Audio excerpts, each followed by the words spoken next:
This channel does not promote any violent, harmful, or illegal activities.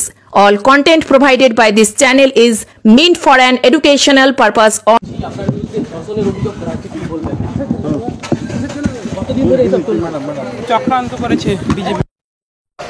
পূর্ব মেদিনীপুরের Panskura super speciality হাসপাতালে ধর্ষণকাণ্ডে অভিযুক্ত জাহির আব্বাস খানকে আজ সকালে পাঁশকুড়া থানা থেকে বের করে তমলুক জেলা আদালতের উদ্দেশ্যে নিয়ে যাওয়া হলো। থানা থেকে বেরোনোর সময় অভিযুক্ত অভিযোগ করেন, আমাকে চক্রান্ত করে ফাঁসানো হয়েছে। অন্যদিকে সকাল থেকেই উত্তপ্ত পাঁশকুড়া সুপার স্পেশালিটি হাসপাতাল চত্বর। সকাল থেকেই হাসপাতালে বিক্ষোভ দেখায় রিলায়েবল কোম্পানির কর্মচারীরা। হাসপাতালের সুপার ডক্টর কৌশিক ঢালের কাছে বচসায় জড়িয়ে পড়ে তারা। পাশাপাশি তৃণমূল কংগ্রেস এবং কংগ্রেসের প্রতিনিধিরা সুপারের সাথে দেখা করতে আসেন। দোষীর শাস্তির দাবি করা হয়। জাহাঙ্গীর বাদশাহ রিপোর্ট, জেবি লাইভ নিউজ।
যুক্ত থাকবো আমাদের নিয়েছে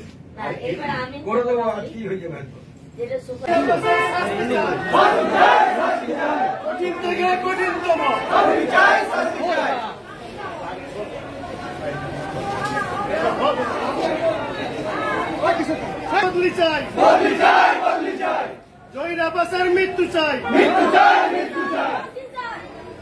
ফাঁসি চাই, ফাঁসি চাই।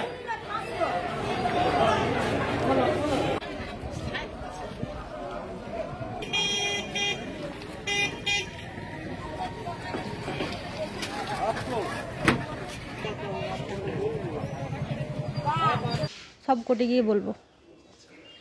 ওনার কি হাসপাতালের মধ্যে দাদাগিরি চলতো?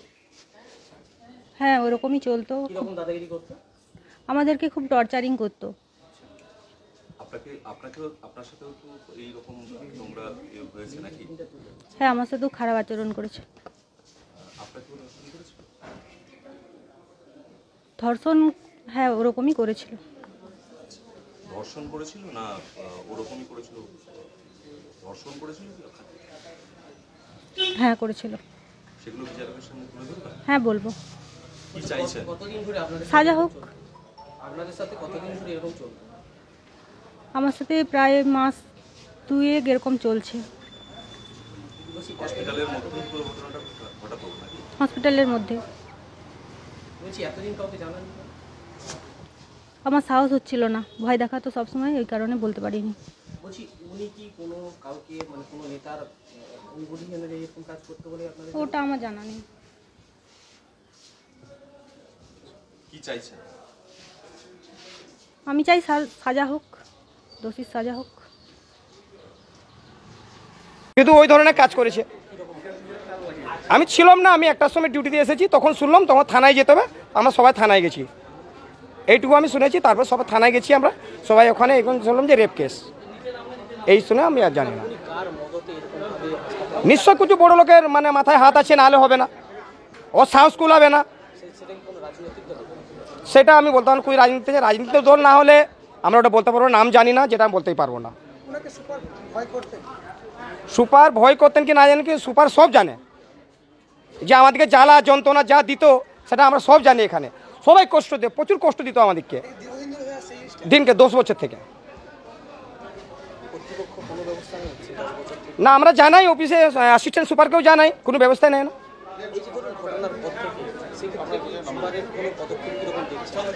আমরা সবাই চাই যে আমাদের এই সুপার চাই না, সুপারকে আমাদের এখান থেকে পাল্টাতে হবে, সবাই একই সাপোর্ট দিতে না পেরে আমাদের মুখ্যমন্ত্রী যেটা আমার দিকে সাপোর্ট দিয়েছে আরজিকল থেকে, যে আমরা অন্যায়ের প্রতিবাদ চাই, যে অন্যায় করেছে তাকে একদম দৃষ্টান্তমূলক যেন শাস্তি চাই, আমরা সেটাই চাই, যে আমি মেয়ে হয়ে আরেকটা মেয়েকে আমরা সেইটা সাপোর্ট দিতে চাই।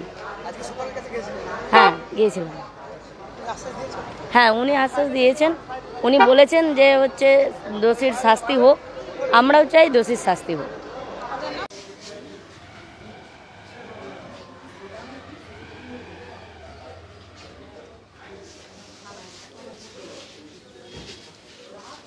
ছুটিতে ছিলাম তো হঠাৎই শুনলাম এরকম একটা রবিবার নাকি ঘটনা ঘটেছে। আমি পরের দিন আমাকে যখন আমাদের ওই যিনি ঘটনা ঘটিয়েছেন কোম্পানির স্টাফ তারা একটা লিখিত দেয়, লিখিত দেওয়ার পরে আমি এটা জানতে পারলাম, জানার সাথে সাথে আমি আইসি সাহেবের সঙ্গে যোগাযোগ করি এবং ঘটনাটা ইমিডিয়েটলি এমার্জেন্সি নিয়ে এবং সিরিয়াসলি দেখতে বলি, সাথে সাথে উনি অ্যাকশান নেয় এবং যিনি অভিযুক্ত তাকে সাথে সাথে গ্রেপ্তার করা হয়, এইটুকুই জানি। আর এরকম ঘটনা তো আমাকে আগে কেউ কখনো বলেনি বা এরকম হচ্ছে বলে জানি না, খুবই বাজে ঘটনা। হসপিটালের মধ্যে রবিবার দিন হসপিটাল স্বভাবতই খালি থাকে এমার্জেন্সি পেশেন্ট ছাড়া, এবং ঘটনাটি যে ফ্লোরে ঘটেছে সেটা হচ্ছে ওপিডি ফ্লোর, আপনারা জানেন ফার্স্ট ফ্লোরে ওপিডি থাকে, রবিবার ওপিডি বন্ধ থাকার জন্য খালিই থাকে। এবারে এরকম একটা ঘটনা ঘটেছে, সে তো খুবই দুঃখজনক। আমরা পুলিশ প্রশাসনকে বলেছি যতটা স্টেপ যা নেওয়ার ইমিডিয়েট নিতে, এবং ওনারা আমাদের হেল্প করেছেন, প্রশাসন থেকে পুলিশও পাঠিয়েছে এবং সাথে সাথে ওনাকে অ্যারেস্টও করা হয়েছে, এইটুকুই আর কি। বিরোধীদের একটা দাবি যে এই হাসপাতালে 4 তলার একটা ফ্লোর তার জন্য বরাদ্দ ছিল, কিন্তু কি এমন প্রভাব ছিল যে তার জন্য আলাদা করে এখানে রুম দেওয়া হয়েছিল বা একটা গোটা ফ্লোর দেওয়া? না না, এরকম তো কিছু আমার জানা নেই। আপনারা দেখতে পারেন 4 তলায় তো পেশেন্ট থাকে এবং দুটো পোর্শন তো পুরো কন্ডেম আর্টিকেল দিয়ে ব্লক আছে, ওরকম তো কোনো স্পেশাল রুম দেওয়া নেই। কোম্পানির স্টাফ ওদের যেহেতু বাড়ি থেকে ডিউটি করতে আসে 133 জন স্টাফ, তাদের জন্য প্রত্যেকটা ফ্লোরেই চেঞ্জিং রুম দেওয়া আছে, মেল ফিমেল আলাদা করে করে চেঞ্জিং রুম দেওয়া আছে, কারণ ওরা এসে সিস্টারদের মতোই ডক্টরদের মতো ড্রেস চেঞ্জ করে, ওদের স্পেসিফিক ড্রেস আছে, ড্রেস চেঞ্জ করার চেঞ্জিং রুম দেওয়া আছে। পার্সোনাল কাউকে কোনো রুম দেওয়া নেই, এরকম কোনো, এটা ভুল খবর আপনাদের কাছে আছে, এরকম কোনো রুম পার্সোনাল কাউকে দেওয়া নেই। স্বাদে আহ্লাদে উৎসবের ছন্দে এখন আপনার প্রতিটি স্বাদের মুহূর্তই কাটুক দ্য গ্র্যান্ড চয়েস রেস্টুরেন্টের সাথে। এখানে পাবেন ইন্ডিয়ান থেকে চাইনিজ, মোগলাই থেকে ইতালিয়ান সহ নিত্য নতুন সমস্ত রকমের জিভে জল আনা লোভনীয় আইটেমের সমাহার। এমনকি তমলুক পৌরসভা এলাকার মধ্যে কোনো রকম ডেলিভারি চার্জ ছাড়াই খাবার সরবরাহ করি। The grand choice restaurant 100% fresh ও হেলদি খাবার উপভোগ করতে চলে আসুন এই ঠিকানায়, চক কামিনা, তমলুক, পূর্ব মেদিনীপুর।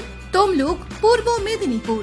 আমাদের মোবাইল নাম্বার 8293070075 অথবা 9679373535।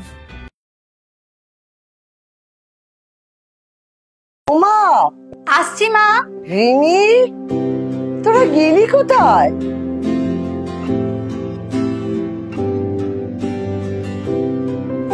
না, তাড়াতাড়ি করে তৈরি হয়ে এসো। আচ্ছা। নে, তুইও তাড়াতাড়ি করে তৈরি হয়ে নে।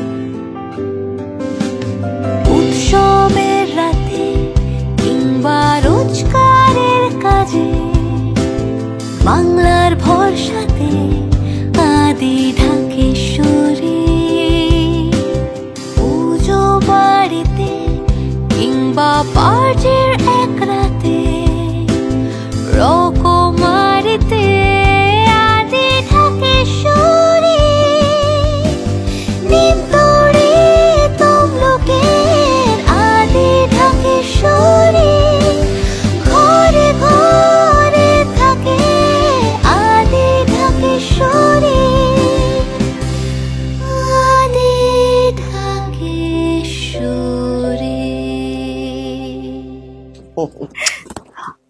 ও মা, দেখি দেখি।